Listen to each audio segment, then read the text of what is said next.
The wind that scraped across Hallowell Camp 42 that morning carried a bitter edge, one of those thin, needle-sharp English winds that could slip through wool, canvas, even skin.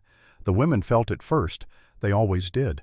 Wrapped in coarse coats too large for their shoulders, they moved in shuffling lines across the yard, boots sinking into patches of thawing mud. The war was over, the papers said, but the air here still tasted like iron, like orders, like unfinished business. Liesl Weber inhaled slowly, trying to steady her breath before it turned ragged.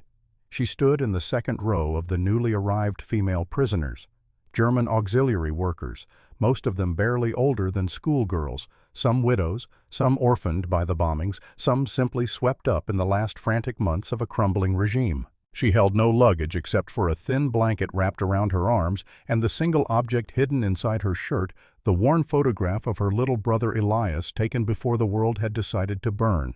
A whistle shrilled. The column jerked to a stop. Sergeant Harold Collins, the senior guard on duty, paced before them with a swagger that suggested he still lived in 1944, not 1946. His boots left clean, aggressive lines in the wet earth. Collins liked the sound of his voice. Liesl had learned that in 5 minutes of hearing him speak. You will answer promptly. You will obey the instructions of all British personnel. You will not wander, trade bicker, or attempt to be clever. This is not Germany, and you do not hold the rule book here. Several women bowed their heads. One quietly wiped a tear. Another whispered a soft prayer. Liesl kept her eyes forward, body straight. The war had taught her not to appear weak in front of any man with a uniform. Behind Collins stood another guard, taller, younger, with a rifle slung loosely over his shoulder and a face that didn't match the coldness of the morning. Private Thomas Barrett. He wasn't bark-hard like Collins. He watched the new prisoners with a sort of quiet caution, as if he expected them to break like glass if handled roughly. Liesl noticed the difference because she had trained herself after years of surviving checkpoints and raids to read men the way others read weather. Barrett's gaze paused on her for a heartbeat too long, not probing, not pitying, but trying to measure something. She looked away quickly. Nothing good came from being noticed in a camp. Collins clapped his gloved hands once. Move them to Block C. Liesl followed the flow boots scraping against the gravel path. Her breath came out in pale clouds. Around her the other women murmured in German fragments of fear, fragments of exhaustion. She understood all of them but spoke none of it. Silence was easier.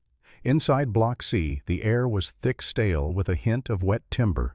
Rows of wooden bunks lined each wall, stacked too high. A stove in the center emitted a thin ribbon of smoke, barely warming anything. Barrett stepped inside after them, notebook in hand. Single file. I'll take your names. He spoke slower than Collins, gentler even, but procedure was procedure, and when it came to that, he didn't bend. Liesl waited her turn. When she stepped before him, she kept her chin lifted, eyes neutral. Name, Barrett said. Liesl Weber, she answered. He wrote it down carefully. Age 20. His eyebrows flicked slightly upward. Maybe he'd thought she was younger. She didn't clarify. War carved years into a person's face faster than birthdays ever could. Medical concerns? No, she said.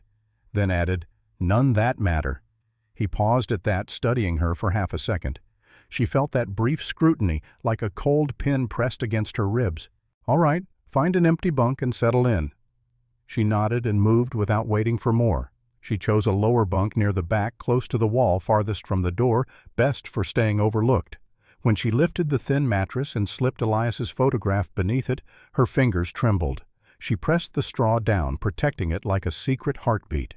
The first days passed in a gray procession, potato peeling in the kitchens, scrubbing floors on hands and knees, standing outside during roll call until toes went numb.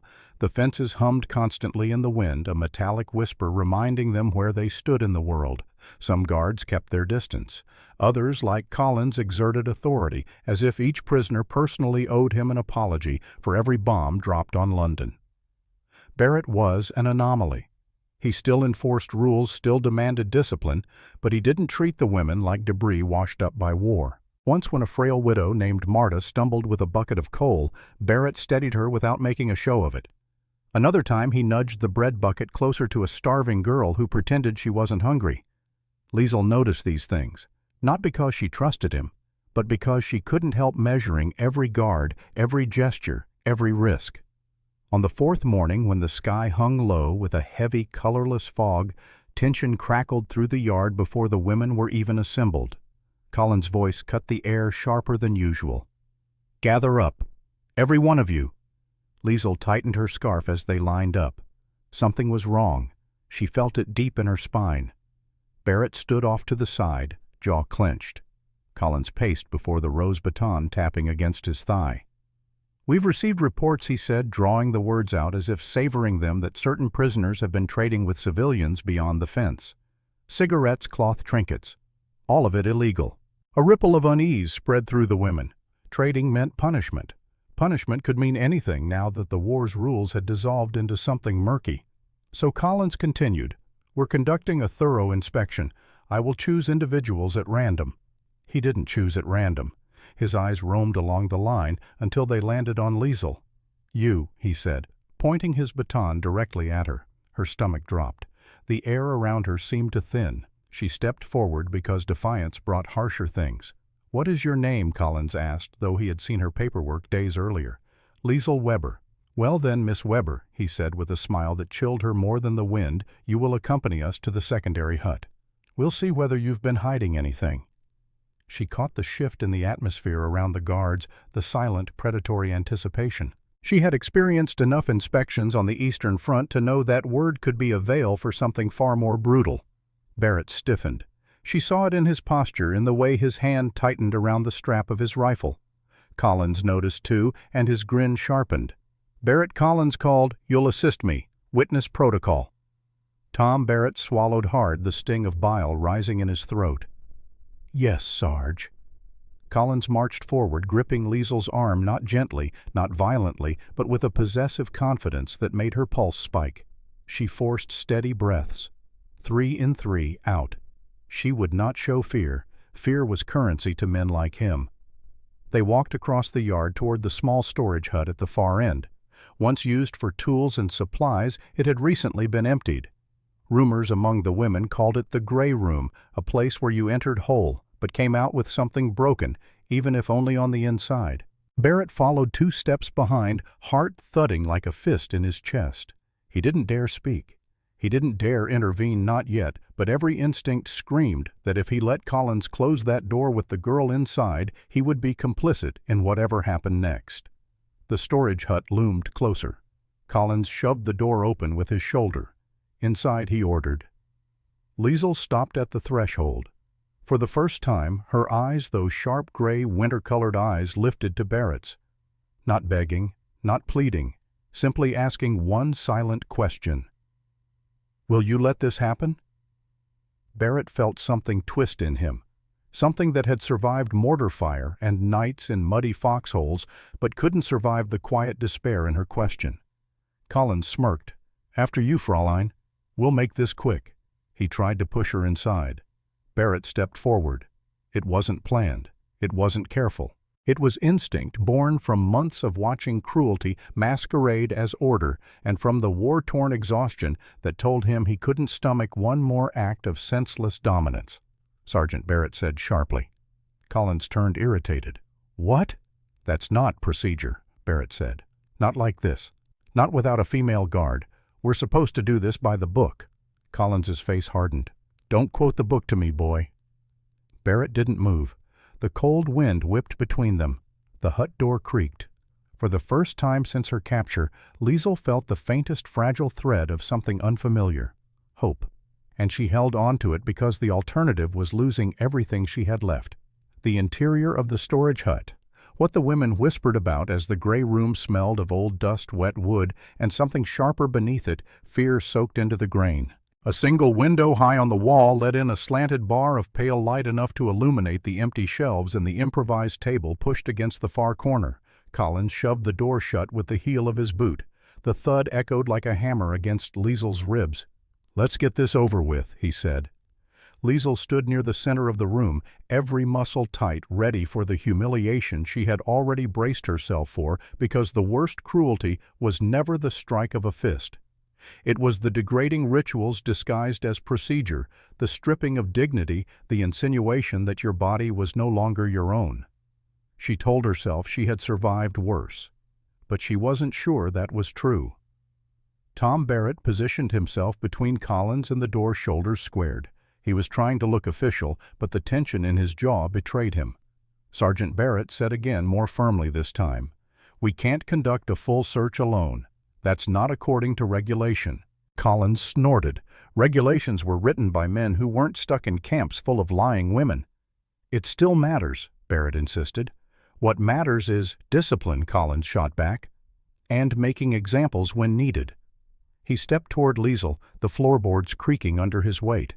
She didn't back away. She wouldn't give him that victory. But her throat tightened and she forced herself not to flinch when he reached for her arm. "That's enough," Barrett said sharply. Collins froze fingers inches from Liesel's sleeve. He turned slow and incredulous. "Say that again." Barrett's stomach nodded, but he didn't step aside. "I said that's enough. She's not resisting. She's got nothing on her. You know that, and I know that." Collins' face darkened to the color of brick. "You listen to me, Barrett. I gave you an order." "No, Sergeant," Barrett said, voice steady despite the tremble he felt crawling up his spine. "You gave me an order to assist, not to witness an abuse." Liesel felt her breath catch. Her pulse thudded in her ears. She had expected this to turn into a punishment for her. What she hadn't expected was the fire spreading between the two men. Collins stepped closer until he and Tom were chest to chest, the air between them crackling. "You're going soft," Collins hissed. "You think because they're women they're harmless. These people helped kill our boys. They'd have taken your head clean off if the tables were turned." Barrett didn't flinch. "My brother died in North Africa. I know what the war took, but the war is over." Collins's eyes narrowed dangerously. "Not for me, it isn't." He reached for Liesel again, more violently this time. Barrett moved before he could think. He stepped forward, intercepting Collins's arm with a hard block of his forearm, pushing the older man back a step. The collision echoed off the wooden walls like the crack of a rifle. Liesel gasped softly but quietly, instinctively, as if wary of drawing attention. Collins stared at Barrett as if seeing him for the first time. "You just laid hands on a superior officer." Barrett exhaled slowly. "I stopped a man from laying hands where he had no right." For a moment the only sound was the wind rattling the loose window frame. Then Collins laughed, a low, humorless sound that made Liesel's skin crawl. "You're finished, Barrett." He jabbed a finger toward Liesel. "And you think he's done you some sort of kindness? You think this changes anything? You're still a prisoner and I still run this camp." Liesel didn't respond. She kept her eyes on the ground, afraid that any expression, gratitude, relief, even composure, would intensify Collins's rage. Collins stormed toward the door, yanking it open. "Stay here, both of you. I'm getting Captain Reeves. Let's see how he likes hearing about his golden boy assaulting his superior." He slammed the door behind him. Silence crashed over the hut, heavy as snowfall. Barrett let out a long breath he didn't realize he'd been holding. He braced his hands on his knees for a moment, steadying himself. The adrenaline in his blood felt like static. Liesel didn't move. Her palms were cold, her knees even colder. "You shouldn't have done that," she said quietly. Barrett looked up. She wasn't scolding him. She sounded almost bewildered. He straightened. "I couldn't stand there and let him risk yourself," she finished, voice barely above a whisper. Her English was rougher now, the stress making her slip into the cadence of her mother tongue. "He is your superior. He will punish you. Maybe much, much worse." Barrett shrugged, though his hands trembled. "Regulations are there for a reason." Liesel's mouth twitched somewhere between disbelief and something like gratitude. "Men like him do not care about reasons." "I know," Barrett said. She studied him then properly for the first time. His face held the kind of tiredness she had seen often among returning soldiers. It was the exhaustion of someone who had witnessed enough cruelty to recognize it instantly. A man who had come back alive, but not unscarred. "You are not like him," she said. Barrett looked almost embarrassed. "I'm not trying to be anything. I didn't want to see someone get hurt who didn't deserve it." Liesel's throat tightened. "No one deserves what happens in rooms like this." Their eyes met blue and gray, Two people who had been on opposite sides of the same war now standing in the wreckage it left behind. Barrett walked to the window, scanning the yard through the dusty pane. Collins was halfway across the yard, boots slicing through the mud, fury etched into every step. "We don't have long," Barrett said. "When he returns with Reeves, there'll be questions. And consequences." "For me also?" Liesel asked. He turned to her. "No, I'll make sure of that." She shook her head. "You cannot protect me from everything." He didn't argue, but the defeat in his eyes said he knew she was right. Minutes stretched. The wind outside carried muffled voices, the distant clang of metal, the faint chatter of guards, unaware of the storm about to break. Barrett leaned against the table, arms crossed. Liesel remained where she stood, hands clasped together to stop them from shaking. Her heart had not yet slowed. "Why did he choose me?" she asked abruptly. Barrett hesitated. "Collins chooses the ones who don't cause trouble. The quiet ones. The ones who won't scream." The words sliced through her. She turned away, blinking hard. "I'm sorry," he added softly. "I didn't mean it like no. You meant the truth." She forced her breathing steady. "I am quiet. I do not fight. It is how I survive." Barrett nodded. Survival was something he understood too well. Outside a door slammed. Heavy footsteps approached 2 sets this time. Barrett stiffened. "They're coming." Liesel's pulse hammered in her throat. Barrett stepped closer. "Listen to me. Whatever he says, whatever he claims, you tell the truth. You tell Captain Reeves exactly what happened." She shook her head fiercely. "If I speak against a British officer, they will call me a liar, a German liar. You won't be alone." He positioned himself between her and the door, just as the handle rattled. When the door burst open, Collins entered, first chest puffed, smug grin restored. Behind him came Captain Reeves, clean uniform, polished boots, the posture of a man weary of sorting out petty disputes but determined to maintain discipline. Barrett Reeves said coldly, "Is it true you obstructed an inspection ordered by your superior?" Barrett's voice was steady. "Yes, sir." Collins smirked triumphantly. Reeves turned to Liesel. "And you, prisoner Weber, did this man interfere on your behalf?" Liesel opened her mouth, but Barrett spoke first. "Sir, this inspection was going beyond regulation. I intervened to prevent misconduct."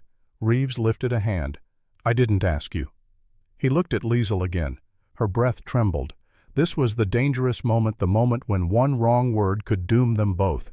But she remembered Barrett stepping between her and harm. She lifted her chin. "Sergeant Collins wanted to conduct the inspection," she said slowly in a way. That was not correct. Private Barrett stopped him. Collins barked. "Lies." Reeves glared. "Enough." He looked between the 2 soldiers, weighing their words. The tension was suffocating. At last he sighed. "Collins, your methods have been reported before. If this is another instance of improper conduct, there will be consequences." Collins' face flushed crimson. Reeves turned to Barrett. "Private, you disobeyed a direct order. You put yourself at risk. But if your account is true, discipline alone can't override ethics." Barrett blinked. He hadn't expected that. Reeves straightened. "Both of you report to my office after evening roll call. I'll make a final ruling then." He exited with crisp steps. Collins glared daggers at Barrett and Liesel before storming out behind him. The hut fell silent again. Barrett exhaled. That could have gone worse. Liesel looked at him, really looked, and felt something shift inside her. Not trust. Not yet. But recognition. "You risked everything," she said. He shook his head. "No. Just enough." She stepped closer, voice soft. Why, Barrett's answer was simple and heavy with truth. Because the war ended. But men like Collins didn't get the message. Someone has to draw the line. Liesel stared at him, the sting of unshed tears burning painfully behind her eyes. For the first time since she'd stepped into the camp, she whispered, "Thank you." Barrett gave a small, tired smile. "You don't owe me anything, Liesel." But she knew he was wrong. He had given her something she thought she had lost forever. A reason to believe not all uniforms were the same. The evening sky over Hallowell Camp 42 sank into a bruised purple, the kind that hinted at rain without committing to it. The wind slithered through the narrow alleys between the huts, carrying the stale smell of wet wood and overboiled cabbage from the kitchens. As the women gathered for roll call in the yard, Liesl felt every muscle in her body drawn tight like a bowstring. She kept her gaze fixed on the ground, but her awareness sharpened at every footstep, every clipped command, every shift in the mood of the guards. The camp felt different tonight, charged as though some invisible line had been crossed. Barrett stood with the other soldiers near the front helmet tucked beneath his arm. His face was unreadable from a distance, but Liesl could tell he was holding himself rigidly. Collins stood only a few paces away, jaw clenched so tightly the muscles along his cheek twitched. Roll call dragged on. Finally, Captain Reeves stepped forward with a scrap of paper in hand and a tired expression that suggested he had been wrestling with his decision all afternoon. "Private Barrett," Sergeant Collins Reeves said, "you will report to my office immediately following dismissal." A few guards exchanged quick glances. Collins's posture stiffened, but he didn't dare protest in front of the others. Liesl's heart clenched. Whatever happens now, he caused it because of me. Not true, she corrected herself. Barrett had made his own choice. But guilt took root anyway, stubborn and heavy. When the women were dismissed, she moved with the others back toward Block C. The muddy path squelched under every step. Voices murmured around her, some anxious, some curious. "Did you see how Collins looked like he wanted to strangle him? Serves him right. The man is a hound. Barrett's a fool for sticking his neck out." Liesl ignored the whispers. She shut them out until they were only distant noise. Inside the hut, she sat on her bunk and pressed a hand under the mattress, finding the familiar crinkle of Elias's photograph. Touching it grounded her, but the question lingered like smoke. What if Barrett lost everything because of her? The knock on the hut door came just as the sky deepened into full night. It was soft, not the heavy hammering of an impatient guard, but cautious, almost apologetic. Liesl stood instinctively, nerves prickling. Marta looked up from mending a torn sleeve. Another woman paused mid-sentence. Barrett pushed the door open slightly, peering inside. "Weber," he said quietly. "May I?" It was improper. It was risky, but the way he remained outside, not crossing the threshold without permission, marked him instantly different from others. Liesl nodded. "Yes." He stepped just inside the doorway, hands clasped behind him. His uniform looked slightly rumpled, as if he had been pacing. "Captain Reeves asked me to find you," Barrett said. "He wants you present." Her blood ran cold. "Present? For what?" "For the inquiry." He hesitated. "You don't have to speak. Reeves mostly wants to hear what Collins says and compare it with accounts, and he expects me to stand in the same room as Sergeant Collins again." Barrett's jaw tightened. "Reeves will be there. I will be there. No one will touch you." A few of the women watched them in silence, some with concern, some with suspicion. Liesl swallowed hard. "Why does he want me?" Barrett met her eyes. "Because the truth has to come from more than one voice." She didn't trust the camp. She didn't trust the system, but she trusted him at least enough to take the risk. "I will go," she said finally. Barrett nodded once. "Good. Follow me." The captain's office was a cramped little room attached to the administration hut. A coal stove glowed faintly in the corner, casting long shadows on the walls. A map of post-war Germany hung on one side, its borders inked and re-inked as politics shifted like sand. Reeves sat at his desk, hands steepled, expression stern, but not unkind. On the opposite side of the room stood Collins, arms crossed, face red from indignation. He didn't look at Liesl when she entered. He glared straight at Barrett. Prisoner Weber Reeves said, "Please stand there." He pointed to a spot beside Barrett, safely away from Collins. Liesl obeyed, spine straight. Reeves exhaled. "This matter concerns an accusation of improper inspection protocol, potential misconduct, and disobedience of orders. I have spent the last hours reviewing regulations and speaking with various personnel." Collins's voice snapped out before Reeves could continue. "Sir, the girl is lying. Barrett has been coddling them since day one. He undermines discipline. I was conducting standard search procedure, which requires a female staff member to be present," Barrett said sharply. Collins rounded on him. "You shut your mouth when enough." Reeves's voice cracked like a whip. The room went silent except for the hiss of the coal stove. Reeves looked first to Liesel. "Weber, tell me precisely what happened." Her mouth dried instantly, but Barrett's quiet presence beside her anchored her. She inhaled slowly. "Sergeant Collins chose me from the line. He brought me to the hut. He said there was contraband, but there was no female guard, and he told me to—" She faltered, unable to shape the words. Barrett stepped forward slightly, voice calm. "Sir, she doesn't need to describe it." Reeves nodded gently to her. "You may stop there." Collins barked, "Ridiculous!" "She's putting words in his." Reeves slammed his hand on the desk.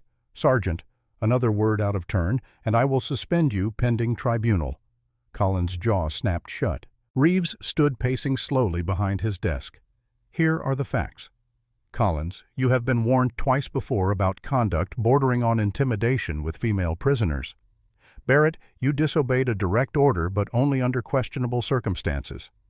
And Weber—" He paused, looking at her with a mixture of sympathy and formality. "You appear to be telling the truth." Collins scoffed loudly. "Unbelievable." Reeves turned on him. "Sergeant Collins, you will be suspended from direct prisoner contact effective immediately." Collins's face twisted in fury. "Susp, sir, with all due respect." "That is not a suggestion," Reeves snapped. Collins glared at Barrett with a look so venomous Liesel felt it physically. "You'll regret this," he hissed. Barrett didn't blink. "Maybe. But I'll be able to sleep." Reeves pointed toward the door. "Collins, out." Collins stormed out the door, slamming against the wall so hard the lantern on the desk rattled. Silence followed. Reeves sat again, rubbing his temples. "Barrett, you're receiving a formal reprimand for insubordination, but given the circumstances, that is the extent of it. I won't punish a man for showing decency." Relief washed through Barrett, but he only nodded. "Understood, sir." Reeves looked at Liesel. "You may return to your barracks. You have done nothing wrong." She dipped her head respectfully, though her knees still felt unsteady. As she turned to leave, Reeves added Weber. She paused. "For what it's worth, I'm sorry." The simple acknowledgment hit her harder than expected. She left quietly. Barrett escorted her halfway back to Block C. The moon peered through thin clouds, casting pale light across the muddy yard. "You told the truth," he said softly. "That took courage." Liesel hugged her arms around herself. "I was afraid. So was I." She stopped walking. "Why?" He inhaled deeply, the cold night air hitting his lungs. "Because doing the right thing doesn't always mean you get rewarded. Sometimes it only means you get hurt less." Liesel's breath fogged the air. "You could have been punished more. Demoted, transferred, wouldn't have been the worst thing," he said with a wry smile. "Some camps are nicer." She almost smiled back, but the exhaustion weighed too heavily. "Barrett," she began, voice quiet, "if they punish me later, or if Collins comes back, I won't let anything happen to you. You cannot promise that."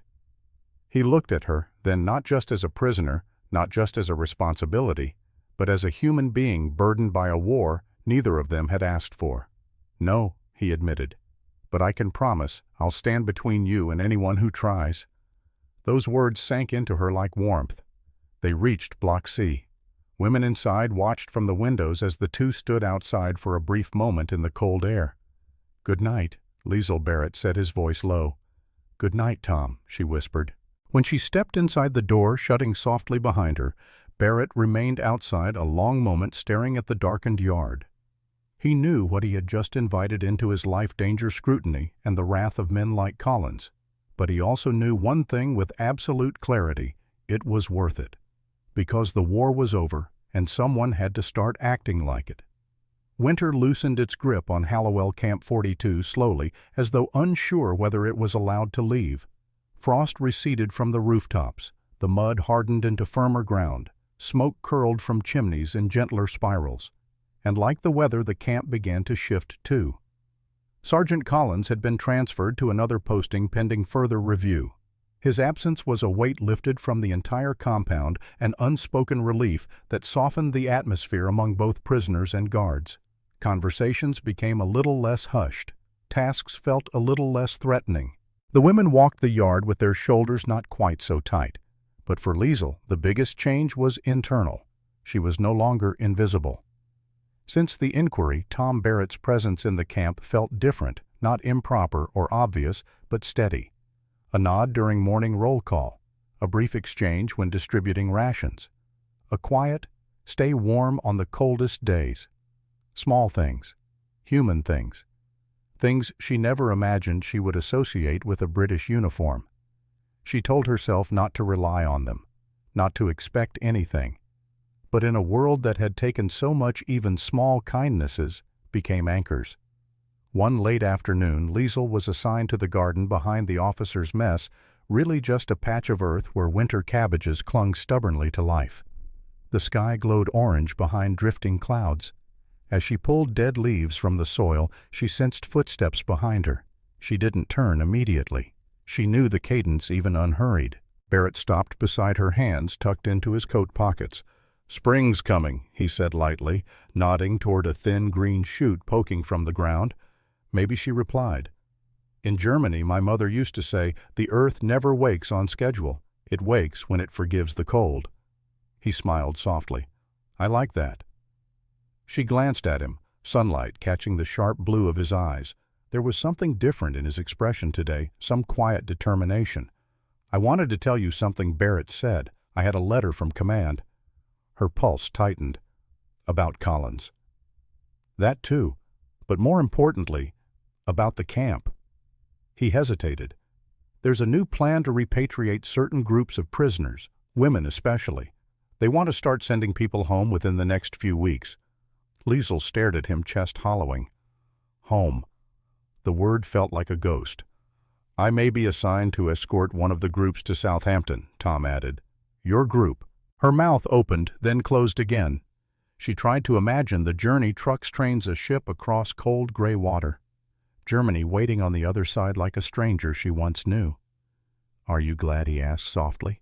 She looked down at her hands, dirt caught beneath her fingernails. "I don't know. There is not much left for me there." Barrett's voice lowered. "There's not much left for me here either." When she met his eyes again, something shifted between them, something unspoken but undeniable. The war had taken their families, their homes, their certainty. But it had not taken everything. 2 weeks later, the morning of departure arrived. The yard bustled with activity. Prisoners carried small bundles, blankets, and the sparse belongings they were permitted. Engines rumbled at the camp gates where trucks waited. Liesl stood in line with the others from Block C. She clutched Elias's photograph inside her coat, its paper warm against her ribs. Barrett walked along the rows, checking names against a list. When he reached her, he paused. "This is it," he said quietly. She nodded. "Thank you. For everything." He shook his head. "I didn't do much. You did more than most men would ever risk." A silence lingered, soft-charged. Barrett's voice dropped to almost a whisper. "When you get home, remember that not all of us stayed angry." Her breath trembled. "And you. Remember that not all of us were the enemy." He exhaled shakily, then reached into his coat. He pulled out a small object wrapped in cloth. "For you," he said. She unfolded it. Inside lay a simple wooden carving of a sparrow, small, rough around the edges, but unmistakably delicate in shape. Liesl looked up, astonished. "You made this?" "It's not much," he said, embarrassed. "But sparrows, they always find their way home, even after storms." The symbol struck her deeply, so deeply she had to press her lips together to keep emotion from spilling. "Thank you," she whispered. A driver shouted for everyone to board. Barrett stepped back. "Take care, Liesl." She hesitated then, defying every rule she'd learned about distance and caution. She reached out and touched his hand. Warm, human, unexpected. "Goodbye, Tom." Their fingers parted reluctantly. She climbed into the truck. The engine growled. The gates opened.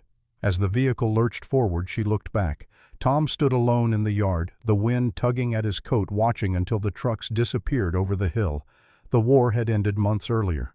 But in that quiet exchange between a British guard and a German prisoner, something else ended too, the belief that kindness could not exist across enemy lines.